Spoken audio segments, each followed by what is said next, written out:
said. So why don't we start by kind of giving our backstories on how we got into what we're interested in. Jack is a motivational speaker. I am very passionate about nutrition and strength and conditioning. So I guess I'll go ahead and kind of give my backstory is quite a bit less interesting than yours. But don't sell yourself short. No, I mean I grew up like any other kid. I mean I grew up eating, ice cream for breakfast and Cheerios in the morning. And I mean I grew up with a bunch of different influences, a bunch of different people that I kind of looked up to, a bunch of different, like fucking superheroes, right?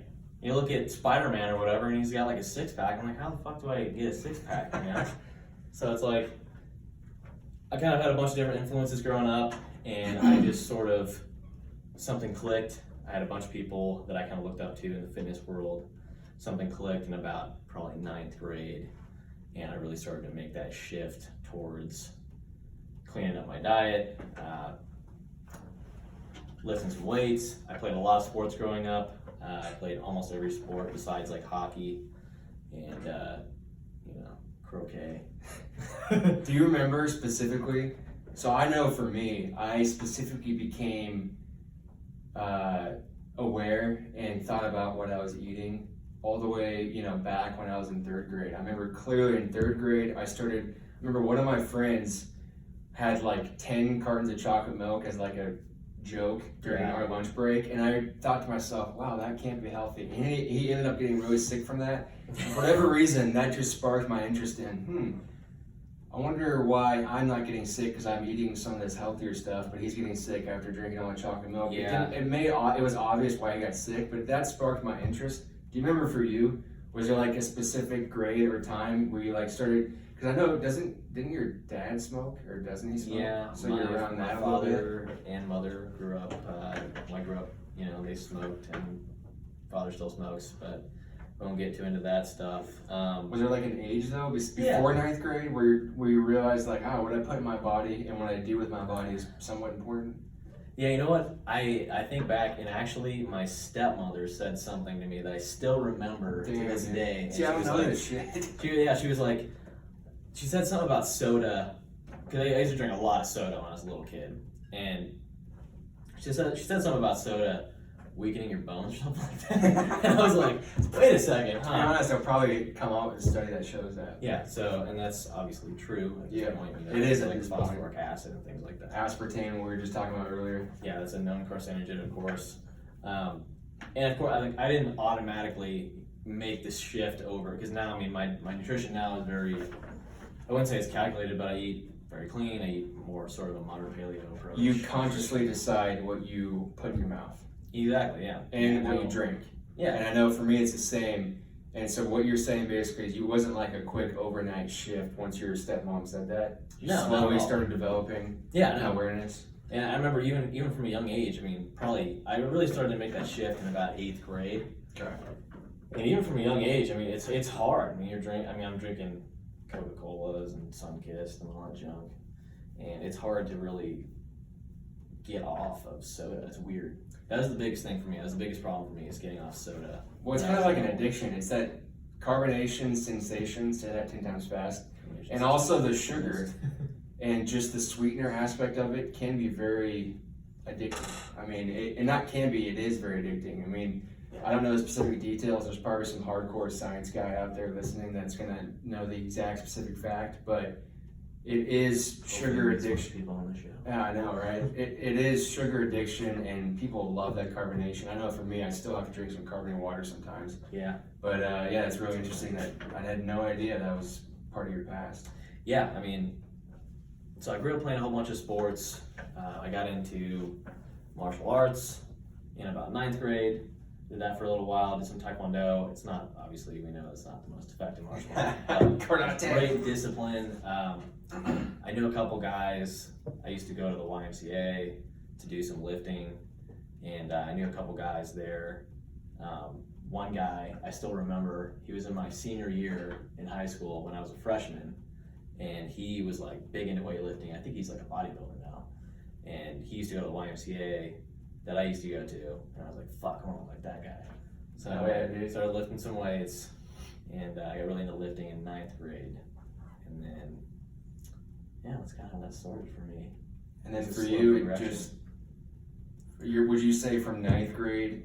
So ninth grade, how old were we? 15, 14, something like that. Yeah, like 14 or 15. So Taylor and I are the same age, so we both graduated from high school the same year. We're the same age, obviously now. So basically, from 14 or 15 in ninth grade, did your not only passion but knowledge base and also just creativity in the fitness, nutrition, and even how you handle life, mental and emotionally, did that just get better and better throughout the years? I Or did you mean, have like huge plateaus or something? man, we could spiral off and talk about mental Yeah. health for high schoolers, especially. There's a huge. Yeah, we don't have hormones or anything, you know? Yeah, and so no, my creativity did not really get better. No, But I knew I liked to fitness-wise, lift weights. okay, yes. okay. Yeah, I knew I liked to lift weights. I knew I liked being in the gym. I knew I liked health in some way.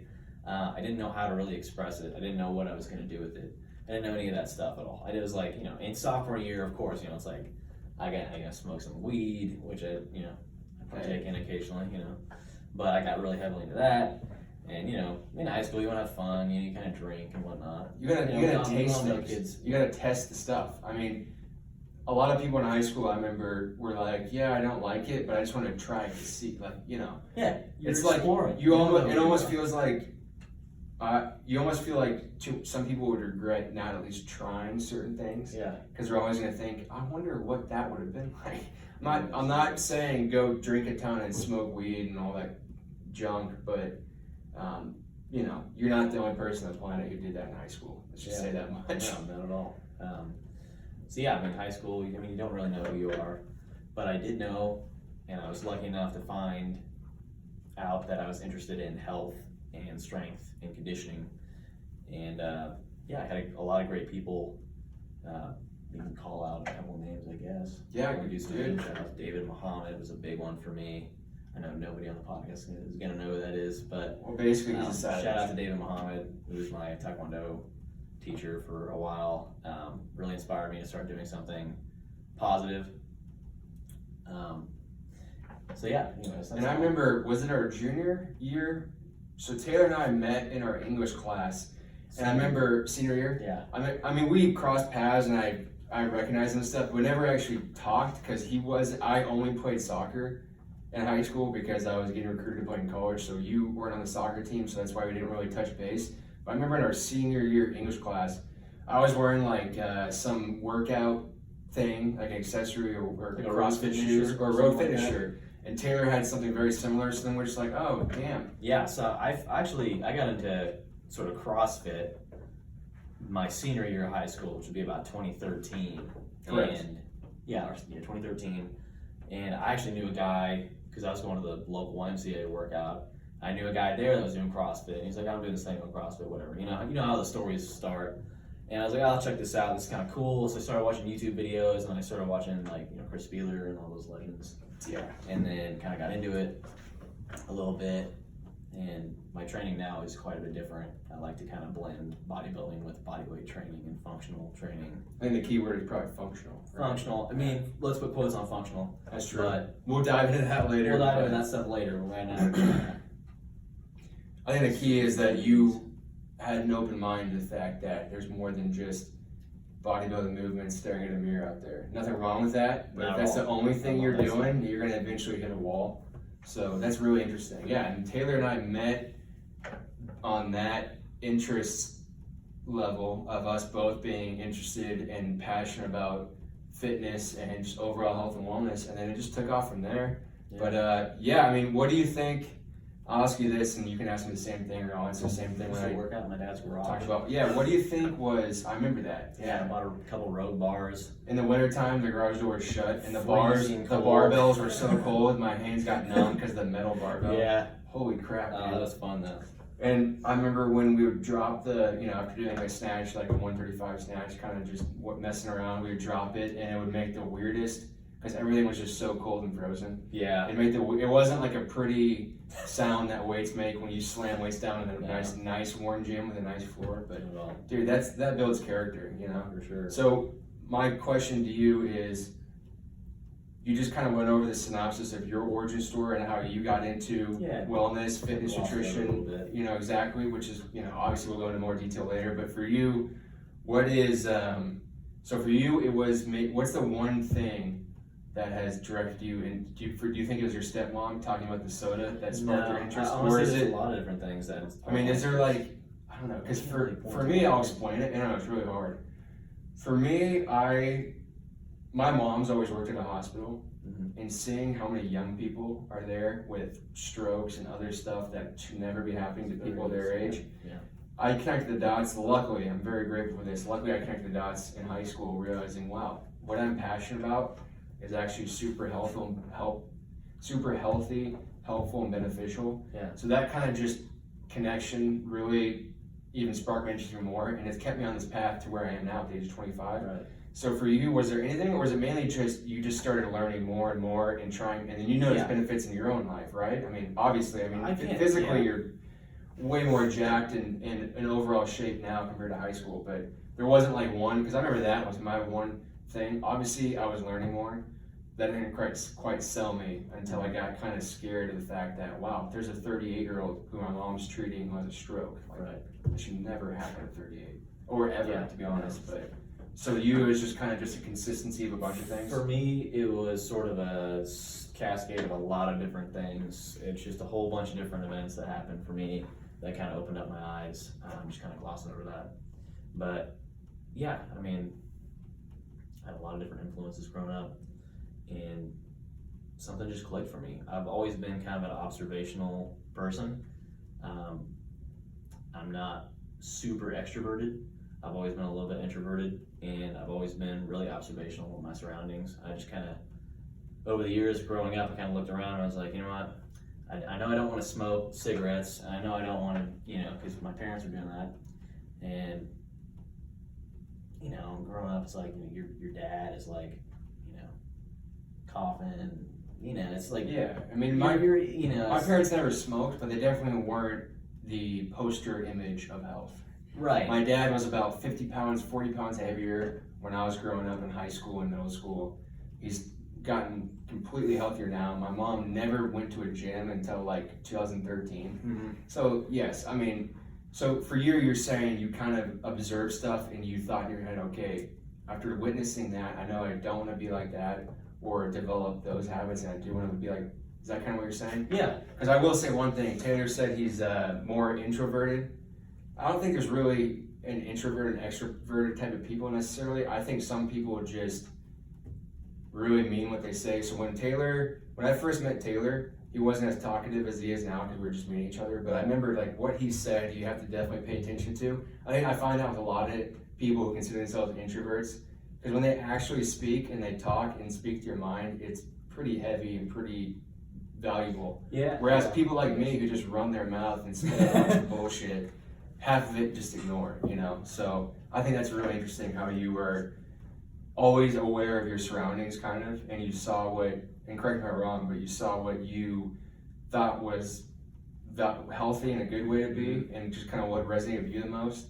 And for you, you said the fitness and the health and wellness just clicked for you. I think that's obviously the same for me, but I think that's how anyone develops a passion and interest in anything they're doing. Yeah. It just kind of comes to you. You didn't force it, it sounds like. And for me, me, I didn't force it. I never wrote down when I was 6 years old, I have to be interested in fitness. It just kind of happened. No, and I had a huge contrast. Now I know. It's like I've been on both sides of the spectrum. I was never fat, but I was definitely a little skinny fat when I was a kid. I definitely was not healthy. You could probably care less about it. Yeah, so now it's like thinking back, I don't even remember what that was like at this point. It's been so many years, well over a decade. Yeah, even I'm sure there's things you've learned in the last couple of years probably where you didn't even cross your mind when you and I met in 2013, or maybe 4 or 5 years ago in 2015. Like, it's crazy how many things I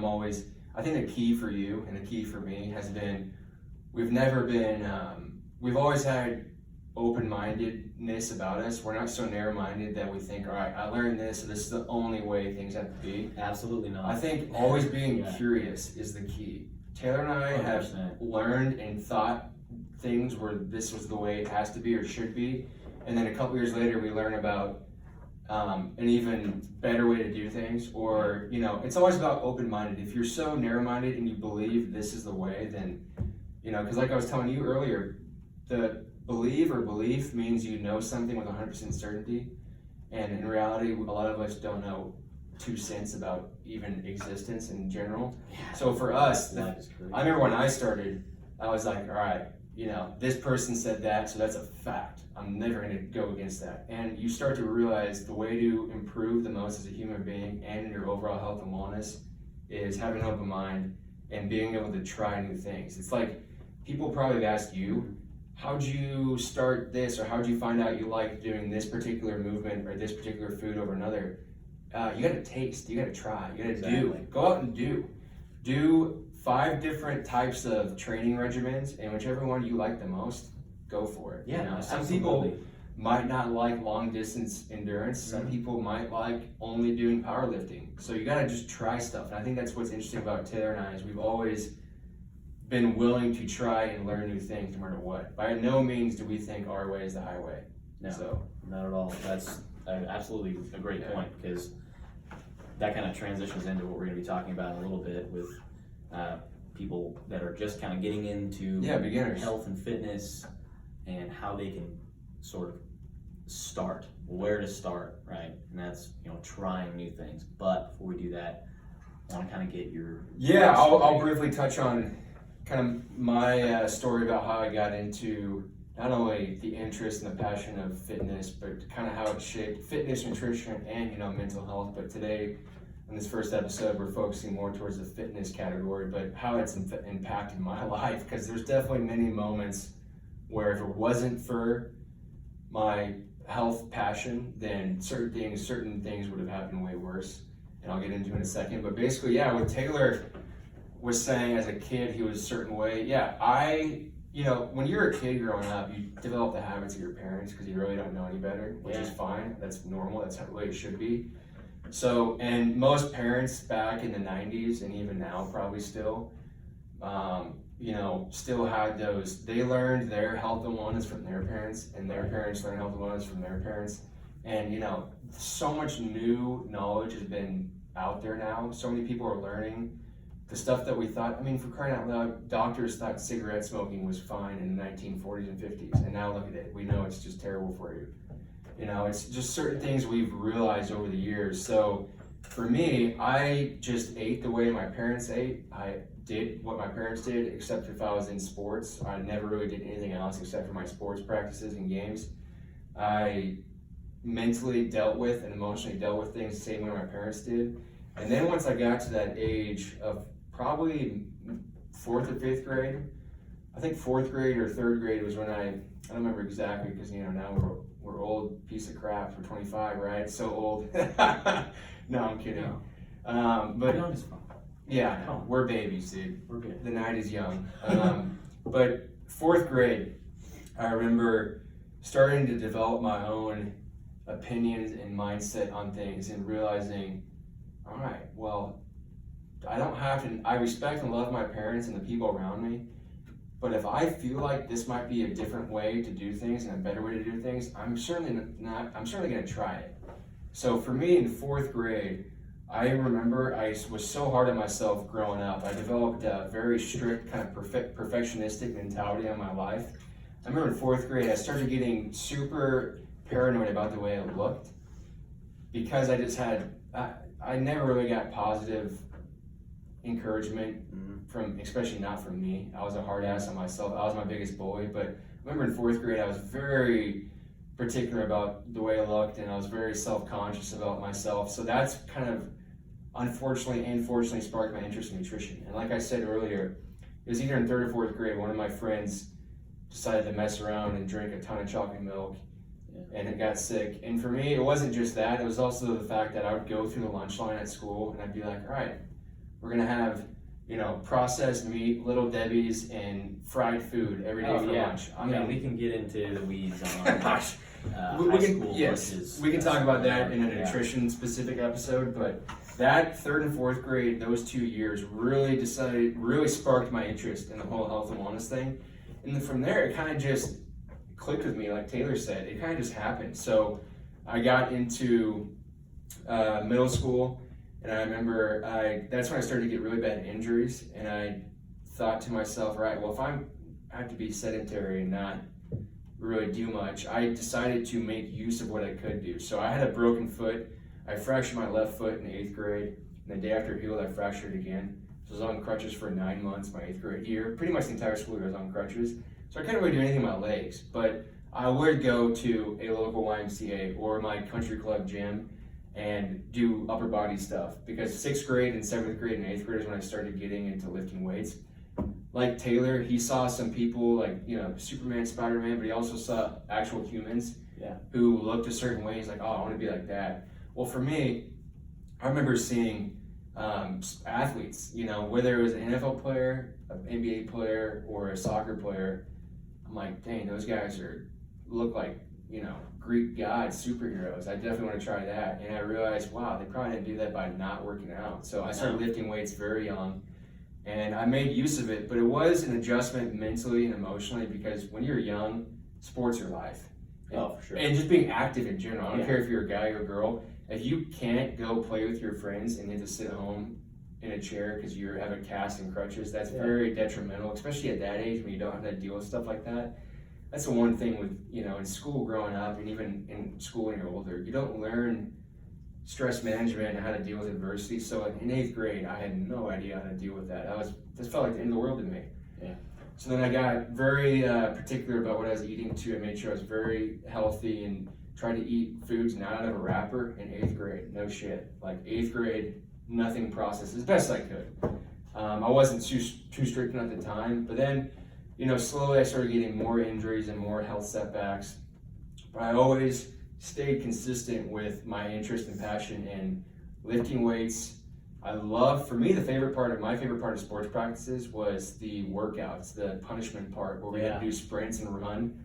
Dude, I remember, on my soccer team I played for 4 or 5 years before I got into high school,